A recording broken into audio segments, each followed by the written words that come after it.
If you have difficulties in listening, you're not alone. This is one of the most common problems for English learners. It's frustrating and embarrassing when you can't understand spoken English, but in this lesson, I'm going to explain why it's so difficult and teach you how to improve. Listening to English and successfully understanding it is difficult for 3 reasons. First, many English words are pronounced differently from their written form. We have words with silent letters, like thought, island, and muscle. Also, many letters can be pronounced in different ways, like the A in apple, father, and game. Second, when native speakers talk fast, we link the words together. Native speakers often connect the words when speaking fast. We don't pronounce every individual word clearly. So, the question, "How are you feeling today?" sounds like, "How are you feeling today?" "I'm going to have lunch" sounds like, "I'm going to have lunch." This linking happens in all spoken English sentences, and it's one big reason that it's so difficult to understand. Finally, too little practice. Most students read too much and don't listen to enough English. But remember that babies and young children learn English by listening first and reading later. So English listening practice is essential. Okay, now that you know why listening is difficult, here is how to improve it. There are 2 ways: practicing every day and practicing the right way. Tip number 1 is to practice every day. Create the habit of listening to English for 15 minutes daily. Even if you're busy and you don't have much time, you can listen while driving to work or school, taking public transportation, exercising, or doing housework. Now, what should you listen to? Here are 3 sites with great audio and accompanying text. VOA Special English for American English News, for British English News and Lifestyle, and elo.org for dialogues and conversations in many different accents of English. Tip number 2 is to practice the right way. What does this mean? Well, there is a right way and a wrong way to practice English listening. The wrong way to do English listening practice is to try to listen once, you don't understand every word and you get frustrated, so you give up and stop practicing after the first try. To do English listening practice the right way, the first step is to relax and know that it's completely normal to have limited understanding the first time you listen. You need to listen at least 3 times. Listen the first time for the general topics. Don't try to understand every word, just try to understand the main ideas. Listen again and now try to understand some more specific details. Again, remember that it's okay not to catch every word. Listen the 3rd time while reading the transcript, the text. Now you can pay attention to the individual words and see if your previous understanding was correct. This type of listening, from more general to more specific, is the most effective way to practice and improve your English listening ability. Your action item for today is to try it. Go to one of the websites linked under this video and listen to one program 3 times. If you practice English listening every day for 15 minutes and you practice the right way, listening 3 times to the same audio from general to specific, your understanding of spoken English is guaranteed to improve fast. In this lesson, you'll learn why pronunciation is important, you'll practice some difficult words, and I'll also give you an important tip on how to speak more like a native. Consider this. If you are a beginner and you have a small vocabulary, but you have great pronunciation, then you can communicate simply but successfully. On the other hand, if you have advanced grammar and vocabulary, but your pronunciation is bad, then other people won't understand a single word you say. That's why good pronunciation is essential for speaking fluent English. Improving your pronunciation also increases your confidence, because you know that whenever you speak, other people will understand you. The key to improving your pronunciation in English is lots of repetition and practice.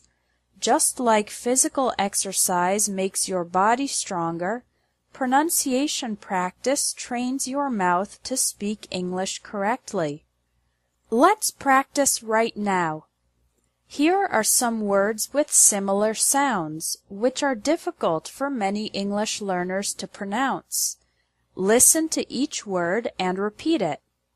It, eat, share, chair, wait, wet, bad, bed, ice, eyes, right,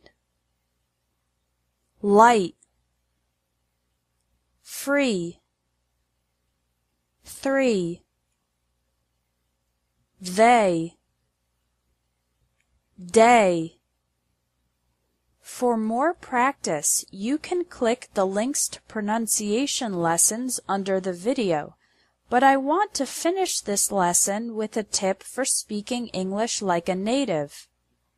You probably already know that individual English words have stress.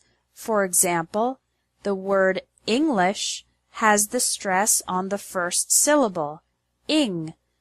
The word improve has the stress on the second syllable, prove. In natural spoken English, complete sentences also have stress. Let me show you an example. Listen to this sentence and try to identify the strong words. On Saturday, he went to a dance party on the beach with a few friends. The stress is on the words Saturday, went, dance, party, beach, and friends.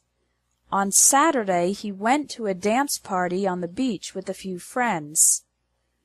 This is the general rule for strong and weak words in English sentences. Strong words include nouns, main verbs, adjectives, adverbs, and negatives like don't, didn't, can't, won't, and never. Weak words include pronouns, forms of the verb to be, prepositions, articles, auxiliary verbs, and conjunctions. One way to think of it is that the strong words have the main content or message of the sentence, and the weak words are usually linking or helping words. Every time you speak English, emphasize the strong, important words.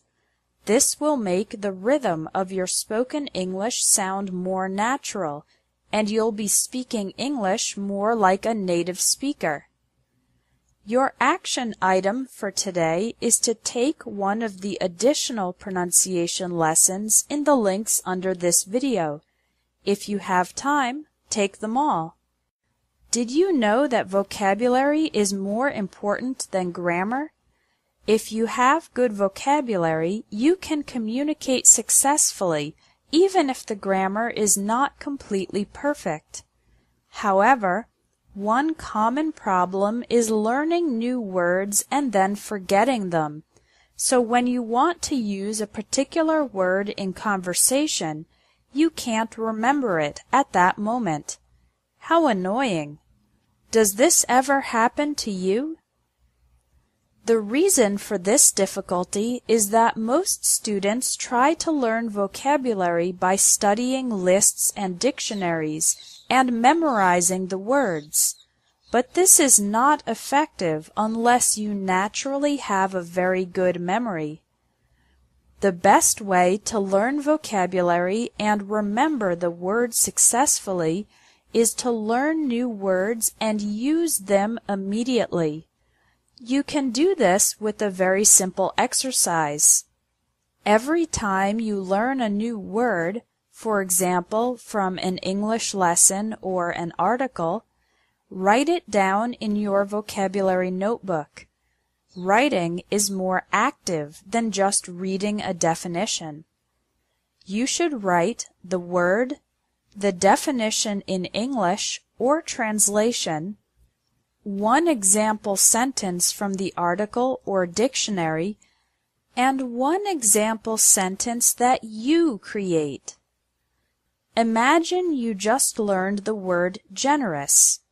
Write in your vocabulary notebook, generous, adjective. Definition: when a person gives time or money freely.